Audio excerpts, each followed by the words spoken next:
Why, hello there. So today we're going to be talking about and upgrading the shocks in my 2012 GT500. As you can see in this clip, it squats, rebounds, squats again, bogs, and then takes off. That's what's going on. We're losing momentum, screwing our 60 foot, and overall, probably why the car's in the 7.3s and the 8th mile at 700 horsepower. And I also don't know how to drive.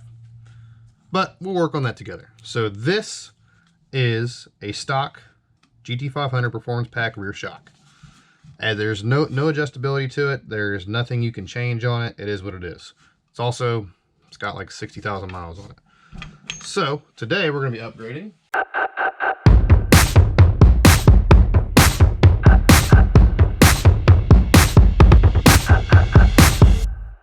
So as you can see here, you have your C and your R, compression and rebound. Simply what that is compression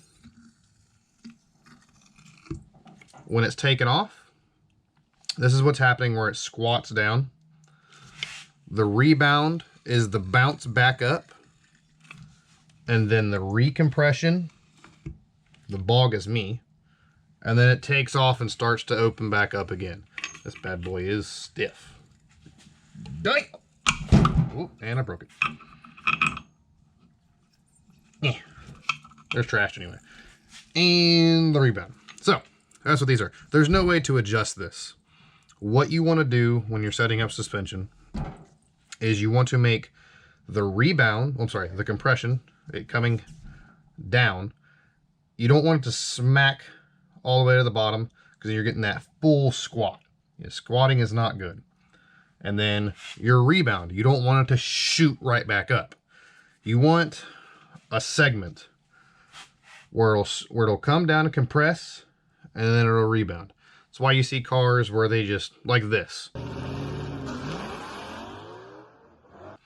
Where these cars just stay, ba-da-da-da-da-da-da, boom, gone. Nothing crazy.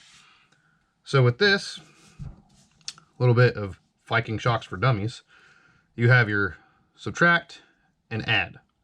C and R, compression, rebound. Like I said, compression is it compressing, rebound is it opening back up. When you're adding resistance. So right now, these are fully loosened up, so I can compress it, compressed, and then can open them back up. That's compression and rebound. And then we'll sit here. We're just going to mess with the compression first. Just going to crank it all the way up. So, compression. There ain't no way in hell that I'm going to be able to collapse this. It's not happening.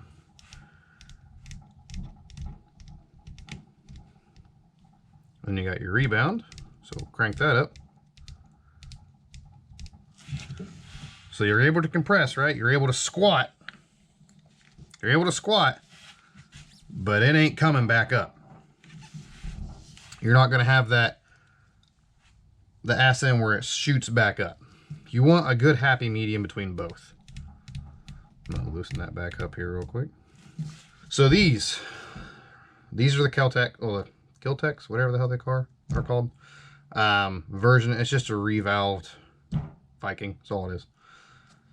Here's the part number. We got 229929. So 229929. In case you ever want to pick up a set of these are roughly around $700 to $800. I did not spend that. Like I said, we are going to try to focus this channel on saving money.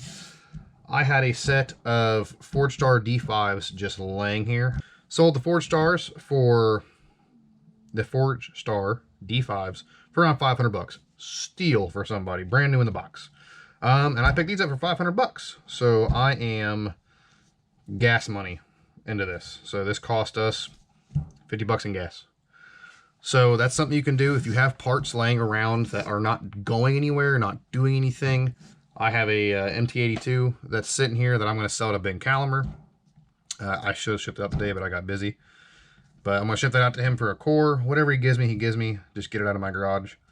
So just look around. You have things that are worth money if you don't want to dip into your own pockets. And You know, it evens out. Get rid of some trash and get some new stuff. And these are new because dude literally crashed his car.